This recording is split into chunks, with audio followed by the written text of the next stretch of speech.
லிஸ்ட்டில் இருக்கிற first stock signature global India. இந்த ஸ்டாக்லையுமே ஃபஸ்ட்டு நம்ம இங்கே டெக்னிக்கல்ஸை ஓவராலாக பார்க்கலாம். ஒரு ஆல்மோஸ்ட் வந்து ஒரு ஆல் டைம் ஹைலேருந்து பார்த்தீங்கன்னா ஒரு நியர் அபவுட் வந்து இதுவுமே ஒரு அரௌண்ட் ஒரு 30% கீழே தான் டவுனில் தான் வந்து பெட்டராக பார்க்கலாம்.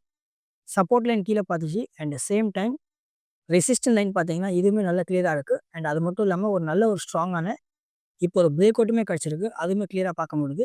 அண்டு ரெசிஸ்டன்ட் லைன் இருக்குல்ல, இதுவுமே ப்ராப்பராக வந்து ரெஸ்பெக்ட் பண்ணியிருக்கு. மேலே போனப்போ கீழே டவுன்ஸ் ஆச்சு அண்ட் திரும்பவும் ரெசிஸ்டன்ட்டில் இங்கே மீன்ஸ் டச் ஆச்சு அண்ட் அதுக்கடுத்து திரும்ப டவுன் ஆயிருக்கு. அண்ட் இங்கேருந்து பார்த்தீங்கன்னா ஃபஸ்ட்டு தடவை நல்ல கிளியராக பார்க்க முடியும். க்ரீன் கேண்டில் ஒரு பாசிட்டிவான ஒரு பிரேக் அவுட்டுமே இங்கே கிடச்சிருக்கு. அதனால் எங்கேயுமே அப்சைடில் போகிற மொமெண்டம்க்கான பாசிபிலிட்டிஸ் இங்கேயுமே பார்க்க முடியலாம். ட்ரேடர்ஸ் ஃபுல் வீடியோ பார்க்க இந்த கீழே பாருங்கள், ரெட் கலரில் ஒரு ரவுண்டு சர்க்கிள் இருக்கும். அந்த சென்டரில் நீங்கள் கிளிக் பண்ணிங்கன்னா ஃபாஸ்ட்டாகவே ஃபுல் வீடியோ பார்த்துடலாம்.